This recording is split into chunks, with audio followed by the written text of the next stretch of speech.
Hi, my name is Danielle Malkin. I am a speech-language pathologist in the public schools. I mostly work with elementary students with autism. I also work with other populations of students, but mostly I work with students with complex communication needs, students who need some kind of augmentative and alternative communication. So whether that's a high-tech device like Proloquo to Go, or if it's something like a core language board or PECS, which is a picture exchange communication system. So the purpose of this video is to explain to parents how to use this kind of technology in the home. Today I'm really going to focus on Proloquo to Go, but this can be used for any AAC system that you use in your home with your student. So I'm going to kind of break down some of the ways that I introduce a device to a student, some of the cueing techniques that I use, and then some strategies to help your student when they've shown that they've regressed in a skill or when they've progressed to a point where you don't know how to prompt them any further. I'm also going to explain some ways to get your student to be more successful and more independent in a shorter amount of time. Our ultimate goal for a student who's using AAC is to get them to communicate their wants and needs as independently as possible. And then later on, we focus on things like academic skills. And sometimes we kind of mix both into their sessions at the same time.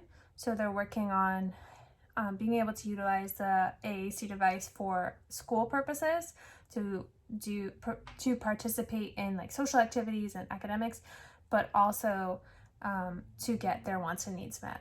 Typically when I'm introducing an AAC device to a student, I look at things like grid size, and that's how many pictures are on the screen at one time.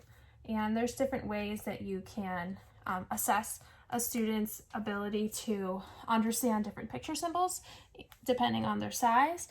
Another thing I look at when I am figuring out what kind of communication device to use for a student is what type of picture the student responds to best.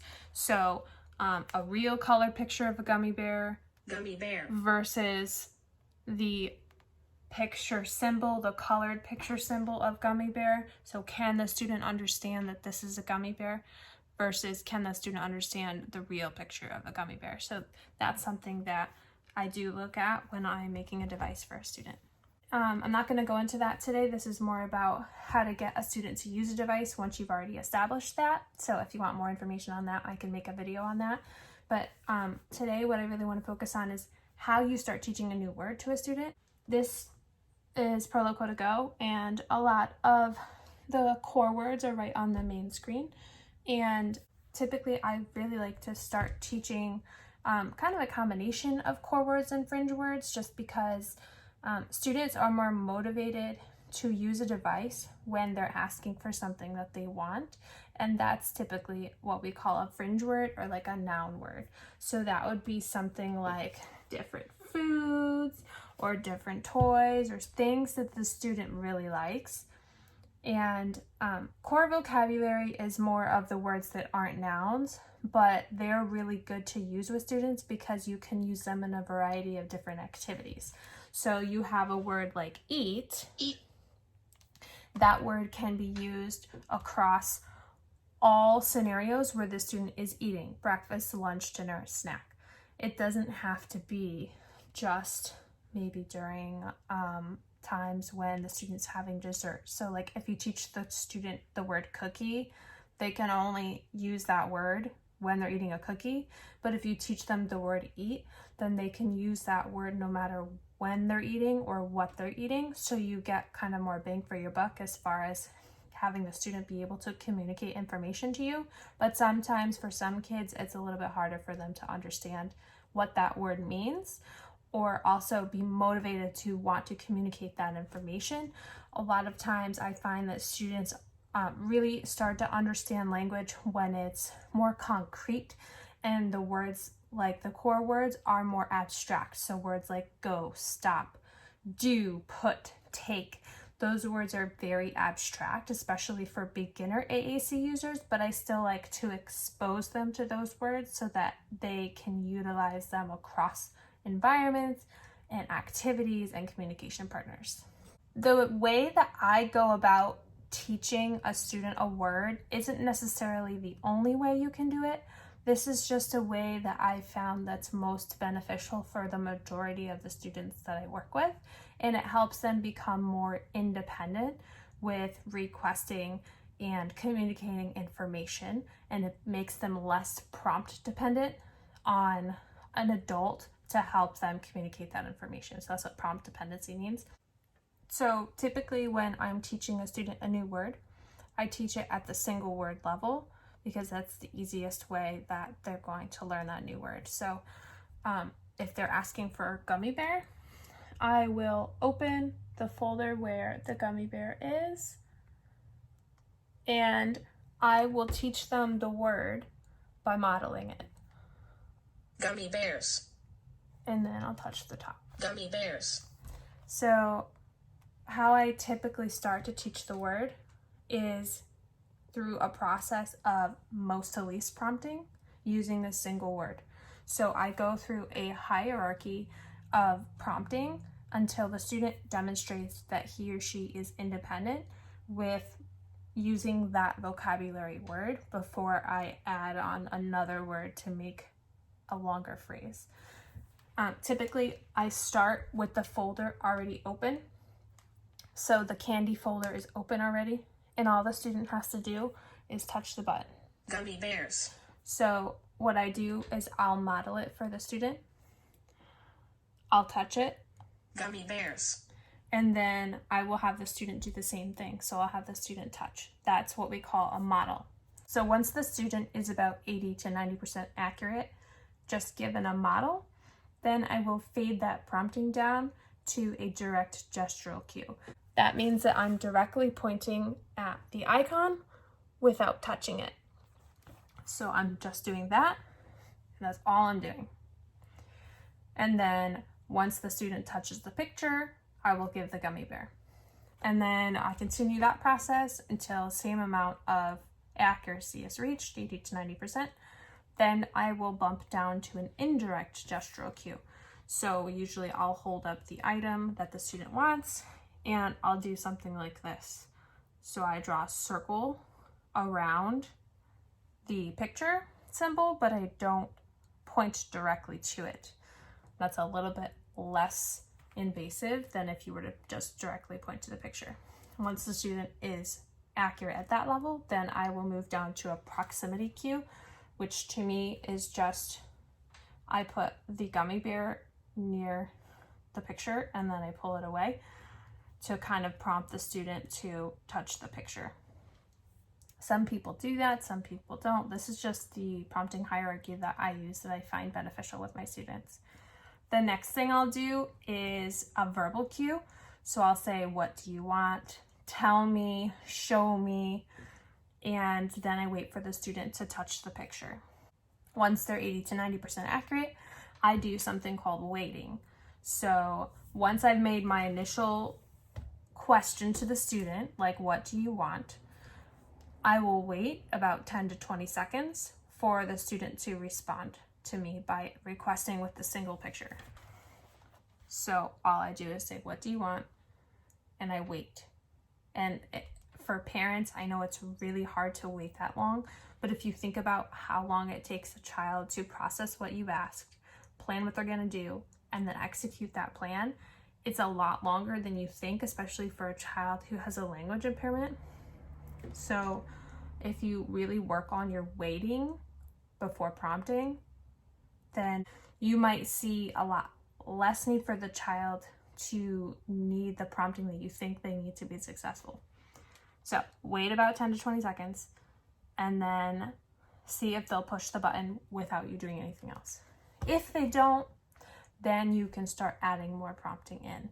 You can always, if your student is really struggling at whatever prompting level you're giving them, you can always add an additional prompt by going up the prompting hierarchy or down the prompting hierarchy towards least prompting. Ultimately, our goal is to get the student to be independent. So the next level is independent. So I include the initial question, what do you want? And then if the student can find that picture by themselves, then that is independent. Another level up from that would be not prompting with a question, but typically in the schools, that's what we do to get them to request. So again, you start with a model by touching the picture. Gummy bears. Then you do gestural cue. Then you do indirect gestural cue. Then you do proximity cue.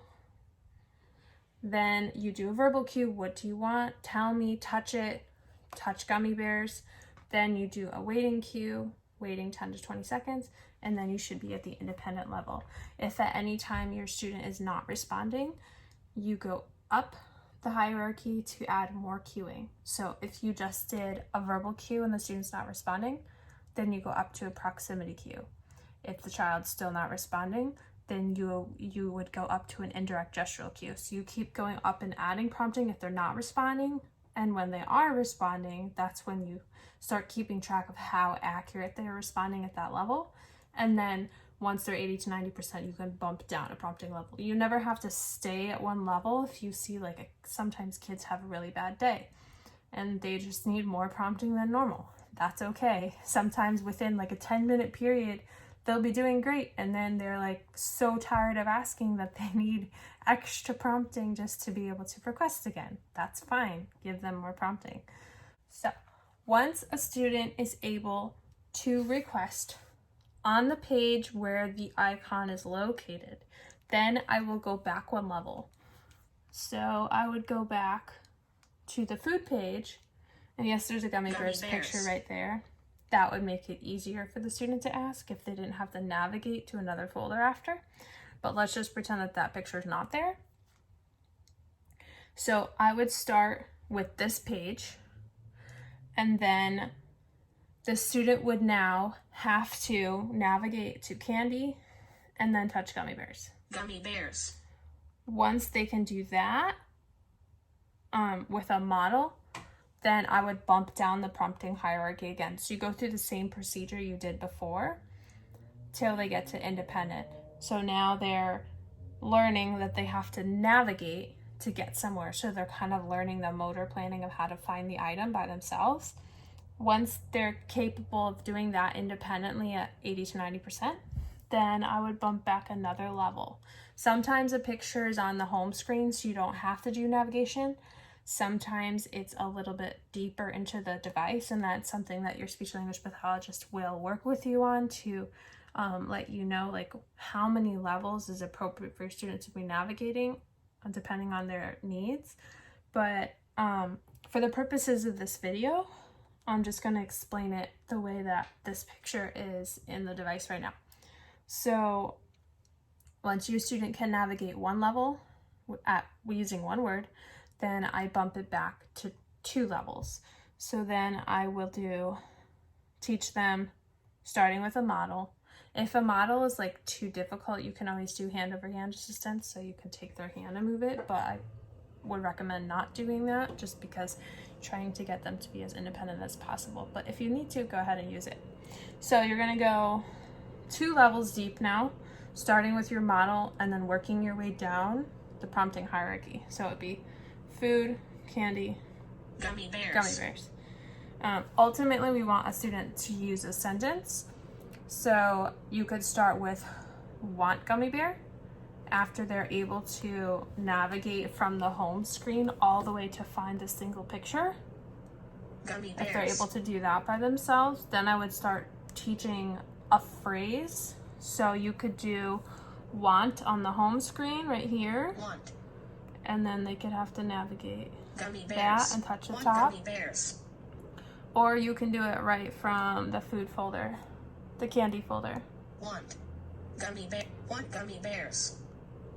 So once they're capable of doing 2 words using the same method, the same prompting hierarchy, I would go to a full sentence. So then it would be I want gummy bear. I want gummy bears. that would be the whole sentence. And then later on, Once they get really good at that, I start teaching kids to be more descriptive and give me a color or an adjective to describe, because sometimes they'll say things like, I want a cookie, but then they don't tell you what kind of cookie, so then you're confused and you don't know if it's like an Oreo or a cinnamon raisin or a chocolate chip or Chips Ahoy. So teaching the kids later on to use descriptors helps you understand what they're asking for, because they're describing the item to you a little bit clearer. So that's just something to think about later down the road. But typically this is where I start when I'm first teaching a student to use a device. We really focus on getting them comfortable with where the items of the things they want to ask for most are located, and teaching them how to get there, and then later on building an entire sentence to be able to ask for those items. Something that I do frequently with new AAC users, and sometimes more advanced ones too, is I do correspondence checks. So I look at the student's ability to comprehend the meaning of the symbol that they just pushed. So if you have a student who really wants gummy bears, but all of a sudden they're saying pretzel, what I would do is I offer both items. We have a pretzel and a gummy bear, and I say, take it. And if they take the pretzel, then you know they were actually asking for the pretzel. However, if they take the gummy bear and not the pretzel, then you know that their request was not accurate. So then what I do is I would model the correct word, gummy bears, and then I would have the student imitate that, depending on what level they're doing, if they're just doing a single word or they're doing a whole sentence, and then I would give them the item. That's just a way to try to figure out if your student is asking for the thing that they actually want versus something that they don't want. So that's just a good way to do it. I've also seen it done with like drinks. So if a kid keeps pushing different buttons and you can't figure out what drinks they want, you can offer both items, and whatever one the student gravitates towards and starts to grab for, immediately guide their hand to the tablet and have them ask for it by modeling where that word is. That's just one way that you can see if your student is being accurate or not. Also, another strategy that's really helpful if you have a very beginner AAC user is to do preference assessments with your student. And this doesn't have to be the formal way that you do a preference assessment. Basically, you offer 2 to 3 items out in front of the child and see if they grab anything. And that way you know that they want that item. So it could be food, it could be toys, it could be anything. And that will kind of give you a good idea of what they want in that moment before you even introduce the AAC device for them to be requesting with. So you can do like 2 to 3 items, and if they don't take any of them, they push them all away or they turn away, then you can introduce a couple of new items to them. You can also, so say you offered these 2 and they went for the gummy bear, you can then offer something different next to the gummy bear in the next trial and see if the student wants the gummy bear versus something else, if there's something else highly preferred.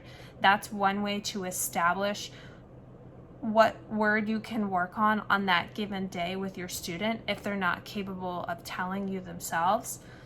So if I offered both items, this is not using the device at all. So I would offer both items. You're just trying to establish what the student wants, right? And then you're going to teach them a strategy to be able to request that information. A lot of students, when they're first learning to communicate, they pull a parent to where they want to go. They give an item to a parent so that the parent can open it for them. So they're requesting help without actually using words. They will go into cabinets by themselves if they can reach something and get it because it's convenient and easy.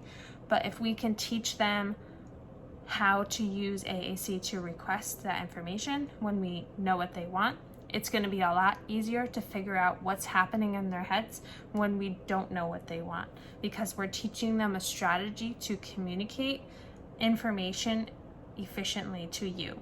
So if you're trying to figure out what they want, do a preference assessment.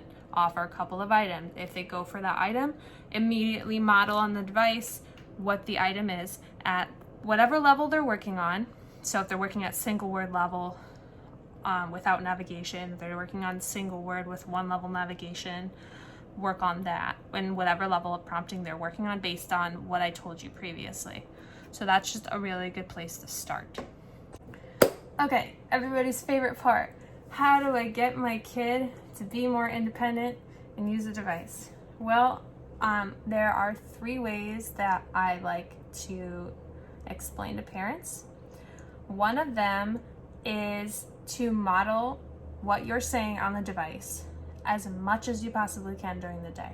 So if you're reading a story, pick a couple of words that are frequently occurring in that story, model them on the device. So what I'm going to do now is kind of demonstrate how I would use the AAC device during a story. So this is a story called Beach Day, and in the story, a lot of the things that I see are people playing. So while I'm reading this story, I'm just going to touch the word play to model it on the device. Sandy knees, foaming seas. Look, the girl's playing. Play. Play. Insects dancing in the breeze. The boy's playing. He's digging in the dirt. Play. So I will just model the words. And then later you can add more words. You can ask questions like, what are they doing? You can do the word dig or digging, swim, swimming. So there's lots of different words you can do. That's just kind of something that you can do at home while you're doing an activity. Is just think of some words that are frequently occurring in that story or in that activity and model those words. It might take you a little while to be able to find the words, but the more you use the device with your student, the more you'll be able to navigate it quicker, and the more your student will learn where the words are as well, because they're going to be watching you navigate on the device. And trust me, kids are really, really good at figuring out technology faster than us sometimes. So model words. Something that I do in my therapy sessions, because I do half-an-hour sessions, I do something called sabotage. So when a child is eating snack, for example, you have a whole bag of fruit snacks or gummy bears or pretzels or whatever it is, give them 1 or 2 after they ask, and then wait and have them request again using the device at whatever level they're working on. Then you repeat that process and you can get about 10 to 20 trials in a very short amount of time, depending on the student's behavior, of course, but you can get a lot of trials in a short amount of time. And the more the student practices how to navigate to those buttons, the more efficient and independent they're going to be. And I've seen a lot of students just decrease their need for the level of prompting that they need within one session just by doing multiple practice trials in a very short amount of time. So model what language you're using throughout the day. Practice as much as possible. And my third one was something I mentioned earlier, which is to wait your student out. I know it's really hard to watch your student struggle with finding a word and communicating, but I've seen a lot of students, when you give them that wait time that they need, they're a lot more independent and they require a lot less prompting from an adult to be able to communicate information. So if you can wait them out, especially when you see that they're looking for a picture, just give them that time that they need to be able to plan and then execute that plan to find the picture. And you'll see a lot less need over time for them to be prompted. One way that I test to see a child's independent level is to go from least to most prompting instead of most to least. So sometimes I'll do like little test trials where I give the student the device, I ask them what they want, and then I see what they do. And that's just a way to kind of gauge their independence level and what kind of prompting they need. So at that point, if I'm really working on the child's already demonstrated to me that they've been able to request from the home screen, I want gummy bears, and they don't need any help or they need very minimal help, now I'm going to test them to see what they're capable of doing. And then if they need more support, I will go up the hierarchy, and if they are doing pretty well, then I will give them a little bit less prompting. So you can always, depending on how the student's doing that day, you can always adjust how much prompting you're giving that student to request that information. So if you have any questions, please leave them down in the comment section below. This video was really targeted towards parents using technology at home. If your student is in my district, I don't want to post what district I work in just because of confidentiality, but if your student is in my district, please reach out to me via Parent Square, or you can comment down below if you'd like, and I will be happy to get back to you. I hope I answered all of your questions, but please ask if you have any more questions. All right, thanks so much.